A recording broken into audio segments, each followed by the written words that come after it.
it. So we'll talk about this. So targeting. So flyer the whole neighborhood. So again, when you're first in a territory and you've never flyered before, you want to go ahead and flyer the whole thing, whether it's dirty or clean. Just flyer the whole thing, get the buzz going. Then you're going to be more specific, and we'll talk about that. But look for dirty roofs, turn around. You ever in a neighborhood, you're like driving, you're like, oh, there's no dirty roofs in this neighborhood. Then you get to the end of the cul-de-sac, and then you turn around, and you're just like, cha-ching! You see money signs all over the place? That was me. I was like, yes! Sam Brooks was flying with me when we first started, and he was like grabbing one. I was like out both windows. He's like, you better watch it. I was like throwing him right by his face. He's like, man. So you got to look for those dirty roofs. But turn around. You got to profile the home. How do we profile the home? We talked about earlier. Give me some things. I know you guys got to make sure you guys are paying attention. Everything else is well capped. The yard's well capped. And, yes. The edging's done. You can tell they put money into the property. Yes. Right? And the basketball hoop, you can always look at the basketball hoop. If it's, brand new, the kids are at home, or if it's old and the basketball net's pretty much gone, you want to profile those homes. Or the kids at college, are they home? Is the son mowing the lawn? Those are the things you want to look at. So is the grass cut? Do they have a basketball goal? Place clip flyer by mailbox on driveway. So again, you don't want to run it over. You don't want it in the ditch, right? Because then people who are out there and you got that neighborhood watch guy, he's always sitting on his front porch watching everybody going through the neighborhood, right? So when you're going through there, he's like, what is that? What is coming out of the car? And then he's going to follow you, right? I literally had a gentleman, the neighborhood watch guy, followed him, went around him, cut him off, right? Starts yelling at my territory manager. And I think he was in his 70s, right? So he was freaking out, right?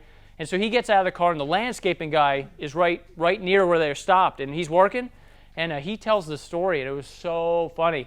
So they cut him off. He's yelling at him, you can't do that in this neighborhood. You're littering, all this stuff. And we have letters in the cars saying that we can, right? It's protected by the First Amendment, freedom of speech.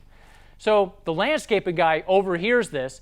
He comes out and starts yelling at the neighborhood watch guy, and the territory manager is just sitting in his car, and he's like, holy cow. They start yelling at each other, like going back. He's like, I thought they were going to start fist fighting. And the landscaping guy was sticking up for us because he's a bit, you know what I mean? We're just trying to provide. You know what I mean? We got a lot of mouths to feed now. We're not on the welfare line trying to get, food stamps and stuff like that. You know what I mean? Like, we're out providing jobs in the community. You got to hit it home and let them know this is reality, man. We're out here creating jobs, hands down. Hey, Pat, the newer neighborhoods, they don't have mailboxes there. They're all community mailboxes, so you just kind of put them in the corner of the driveway in the grass. Exactly. Yep. That's right. So drive slow and always wave. Because, again, this is your reputation. You come to stop signs and stuff like that, try not to create a traffic jam or anything, but, let them go, drive slow through the neighborhood, wave into everybody. If they don't wave back, whatever, you know what I mean? Eventually they will. We're winning the war, right?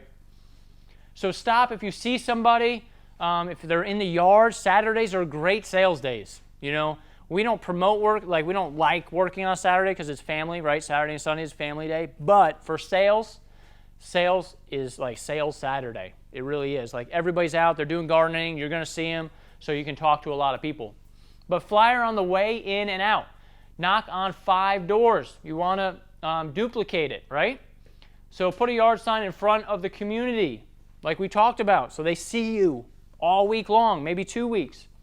If you sold the job, put a yard sign in the yard, because then, it might be 3-4 days before we can get to that job. It's still in the yard. You get those neighborhoods that are like, no, we're not allowed to have realtor signs. You're not allowed to have yard signs. Put a disclaimer at the bottom of the yard sign that we are treating the house, that we have to leave this up for 72 hours. They have to. The pest control companies do it, right? You see them in the front yards. Put a little disclaimer that they have to keep it up for 72 hours. Ask for referrals, numbers. You ever had the guy come to your house, Cutco guy? He's a college guy trying to get through college. He comes in, he's selling knives. He's like, look, I need 15 people. I need to try to make it to college. He gives you the story. You're like, oh my goodness, my heart. Okay, here you go. Here's my brother, my uncle, my aunt. And you start writing down those numbers. Why not? Why can't we do it, right? Do you know anybody who, and it's like the thing, don't let friends wash cars, like with the automatic car wash, because it scratches it. You ever seen those shirts? Same thing. Don't let your neighbors get your house pressure washed. Soft wash it. You know what I mean? Let them know. Look, you don't want your neighbor to get their house destroyed. No, give me their name. We'll go over there. We'll treat them like gold. We'll even tell them you told us to do that. You want to butter them up, right? Because then you make them look good. That's the whole name of the game.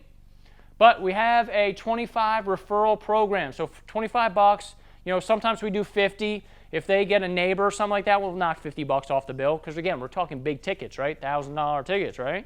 So $50, you're talking $100 off. You get 2 for 1. No brainer. But getting your first call. All right, so getting your second call. So that actually was supposed to pop up first. My bad. All right, so now you're going to get your second call. So again, we flyered the whole neighborhood, right? That was our first call. Now we're getting our second call. So our second call, we're going to repeat the same thing. I don't remember what I said. I don't care if we just did it yesterday. We're going to flyer on the way in, the way out.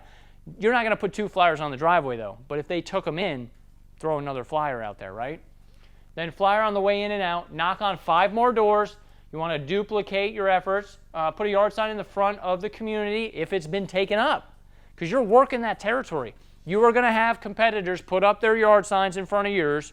You're going to have competitors taking your yard signs out. But guess what? If you're there every day, they're going to be like, what the heck? I just took that down. How did that get there again? You know what I mean? When I see a competitor's yard sign, I do not take it down. I put 2 of mine, left and right. Patrick, you gotta make it fun. Literally knock on doors you're talking about? Yeah, knock on 5 doors, just around that house. To the homeowner? To the homeowner, yeah. Don't knock on $100 because you're going to waste your time. Knock on 5. Where I live, there's some places that's illegal. You're not allowed to do that either. So in that area, you can, yeah. So every state is different. Sometimes, like in Charlotte, you can get permits. It's illegal there, but you can go ahead and get a solicitor's permit, and then you can knock on the doors. Same as a door hanger. Yes, yep. But again, we're not soliciting. We're not selling anything like cookies are right there, ask for money right there. You're giving a free proposal. It's free. Yes, sir. A lot of times with door hangers, you don't need a solicitor because you're just putting something out. A lot of communities, or it's not even the community, it's the city or the county, considers, initiating contact with the homeowner as soliciting. Anything else isn't soliciting. Correct. So just putting a door hanger out, you can do that in no soliciting neighborhoods oftentimes. Yes. But then, we have a solicitor's license, which Yep. allows us to do the no soliciting, Yep. neighborhoods. It Just get it. Yeah, you might as well just get it. Check your local, laws, municipalities, and just do it. You know what I mean? So you're going to be doing it, and it's better if you do get stopped in the neighborhood. You know what I mean? That just reminded me of a story. I had my sales director. This was, again, 3 or 4 years ago. Sales director was training a new territory manager, right? In a wrap vehicle, driving through the neighborhood. Well, unfortunately, one of the houses got broken in that day, during the day. And we were flyering. Well, guess what she got? A flyer. She called us and she said, I'm not trying to blame anybody, but there was two guys in a white vehicle came and they stole some stuff out of the home. Well, we tracked our GPS in the vehicle and it did not stop at that house. So, I said, well, let me check the GPS. And she was like, oh, you have GPS in your vehicles? I said, yeah. So we checked the GPS because I was like, there's no way, my God. You know what I mean? I was just like dumbfounded. So anyway, we went through and we checked the GPS and they were like, we checked everything out. And of course, my guys didn't go and break into the house. But she didn't know. You know what I mean? She just said, the neighbor said it was a white vehicle and 2 guys, fitting the same description as my guys. And so, we had that, the police came here and we all, checked out and they found the guys who did it. But, if I didn't have a GPS, who's to say it wasn't them? You know what I mean? So you just never know. So you want to dot your I's and cross your T's with that kind of stuff too. So I love putting GPSs in my territory managers' vehicles for that reason. But you can also track where you're getting leads from too. Use that as collective data. You know what I mean? But as for referrals, you know what I mean? That's key.